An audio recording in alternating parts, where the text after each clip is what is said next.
Allahu Akbar, Allahu Akbar, Allahu Akbar, Allahu Akbar, Allahu Akbar, Allahu Akbar, Allahu Akbar, Allahu Akbar, Allahu Akbar kabira, walhamdulillahi katsira, wa subhanallahi bukratan wa asila.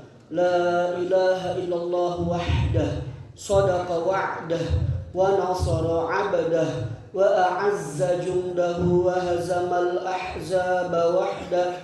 La ilaha illallah wallahu akbar, Allahu akbar walillahil hamd. Alhamdulillahilladzi ja'ala yaumal adha 'aidan lil mu'minin.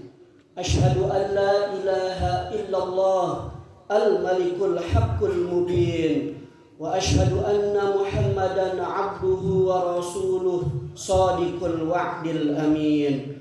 Allahumma salli ala sayyidina Muhammadin wa ala alihi wa sahbihi ajma'in. Amma ba'du.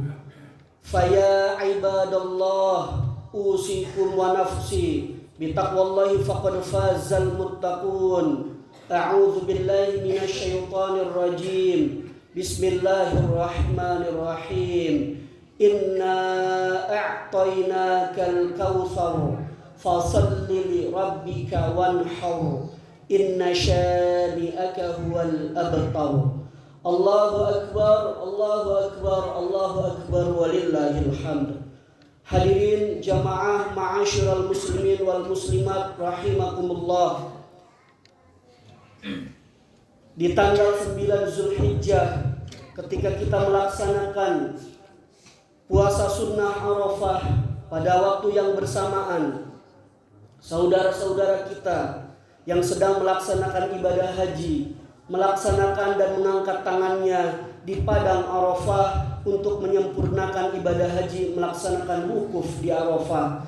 Ketika terbenam matahari di tanggal tersebut, maka gemuruh takbir berkumandang, mengingatkan kita akan satu peristiwa besar yang diajarkan oleh ajaran Islam, yakni sebuah kisah manusia yang dalam kisah kenabian disebut dengan Abul Anbiya, bapak para nabi, yang dimana seluruh perilaku-perilaku mulianya menjadi rangkaian ibadah di bulan ini, yakni bulan Zulhijjah, yakni peristiwa besar, peristiwa pengorbanan seorang hamba Allah yang bernama Ibrahim alaihissalam, yang harus mengorbankan anaknya tercinta Ismail alaihissalam. Maka kita akan belajar pengorbanan, kita akan belajar keikhlasan, ketulusan, dan juga kesabaran dalam peristiwa-peristiwa tersebut.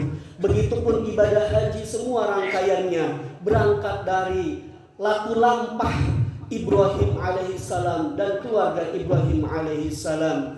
Hal ini kita lihat ketika Ismail alaihissalam menyatakan dirinya satajiduni insyaallahu minas sabirin, maka engkau wahai bapakku akan melihat aku dalam keadaan termasuk orang-orang yang sabar. Perilaku pengorbanan, keikhlasan, ketulusan, kepedulian tersebut, perilaku yang mulia, akhlakul karimah tersebut bukan sesuatu yang datang belakangan, yang tiba-tiba datang, yang dalam bahasa lain disebut ujug-ujug datang tanpa ada sebab penyebab. Tapi jauh sebelum itu Ismail alaihissalam sudah dididik semenjak bayi tentang perilaku mulia ibundanya Siti Hajar. Ketika Hajar dan Ismail kecil yang masih bayi ditinggalkan oleh Ibrahim alaihissalam, kemudian kehausan, kemudian berlarilah sang ibu 7 kali dari Bukit Sofa dan Bukit Marwah. Dalam Quran disebut Bismillahirrahmanirrahim, Innas Sofa wal Marwata min sya'airillah. Sesungguhnya Sofa dan Marwah merupakan syiar-syiar Allah. Dari sini itu Ismail ditanamkan benih-benih perilaku mulia, sehingga masjid harus menjadi masjid yang ramah anak, Masjid harus menjadi masjid yang ramah pemuda, ramah remaja, berangkat dari tradisi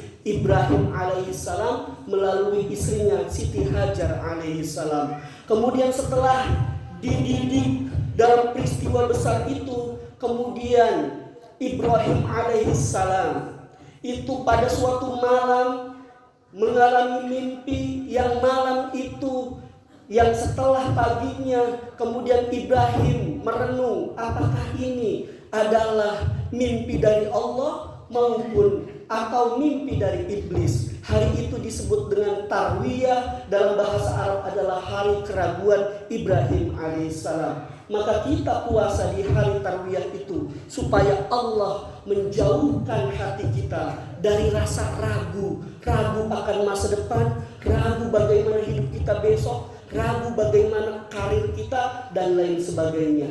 Kemudian rangkaian itu berlanjut ketika hari ke-9 Zulhijjah yang disebut dengan hari Arafah, di mana Ibrahim alaihissalam sudah yakin bahwa mimpi tersebut adalah mimpi yang datangnya dari Allah Subhanahu wa taala. Surat As-Saffat ayat 102 itu memotret indah percakapan dua seorang hamba yang relasinya ayah dan anak.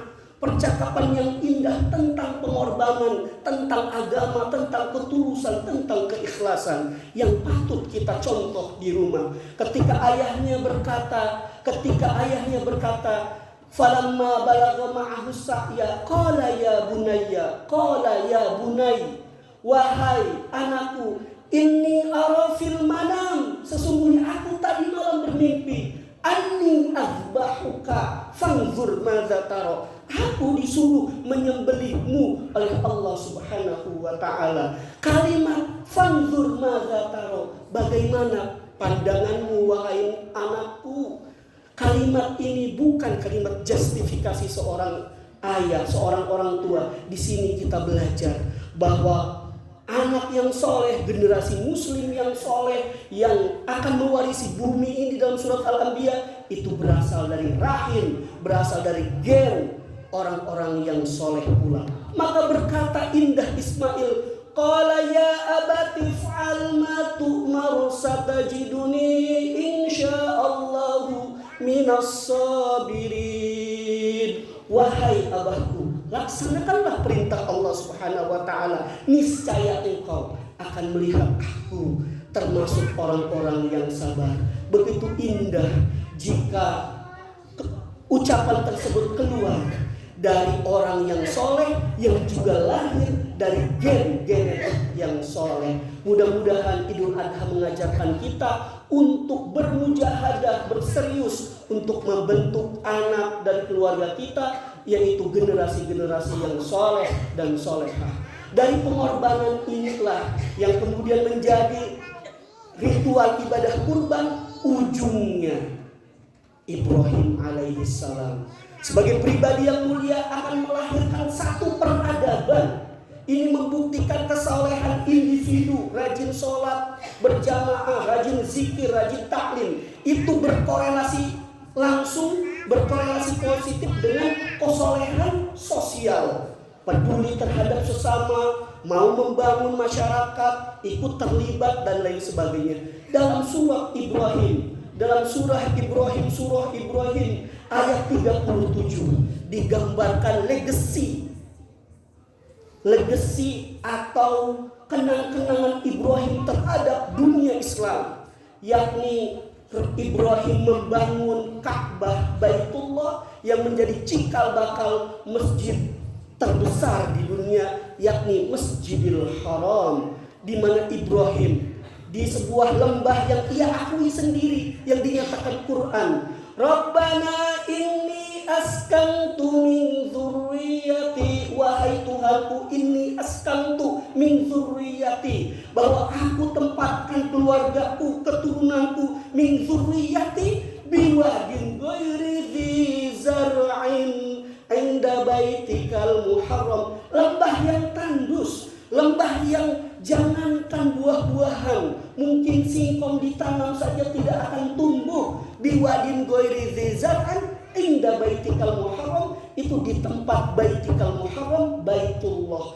Setelah membangun Ka'bah, Ibrahim yang mulia ini berdoa kepada Allah, yang itu menjadi legacy, yang itu menjadi kenang-kenangan, yang itu menjadi bukti bahwa Ibrahim hidupnya manfaat, yakni Rabbana liyuqimus salata faj'al afidatan minan nasi tahwi ilaihim warzuqhum minas thamarati la'allahum yashkurun. Ibrahim di tempat yang sunyi itu berkata, ya Allah, aku bangun ini, aku bangun Baitullah ini, aku bangun masjid dengan harapan semua orang-orang Mekah ini, dan itu liyuqimus shalah, yaitu seluruh manusia itu mau mendirikan sholat. Faj'al afidatan minan nasi, dan hati mereka tahwi ilaihim, cenderung ke tempat ini. Bayangkan doa seorang orang yang soleh mau berkorban hidupnya dikabulkan oleh Allah. Jutaan manusia ngantri puluhan tahun, menangis di Indonesia, menangis di Serang, hanya untuk berdoa kepada Allah, ingin bisa sholat di Baitullah. Doa Nabi Ibrahim alaihissalam, warzuqhum minas thamarat, dan diberikan rezeki dari buah-buahan dari seluruh dunia. Kita lihat Mekah Al-Mukarramah kering tandus, tapi tidak ada kekurangan buah-buahan. Maka belajar dari kisah lampah Ibrahim alaihissalam, mari sama-sama khatib mengajak kepada diri khatib sendiri sesungguhnya dan umumnya segenap jamaah rahimakumullah.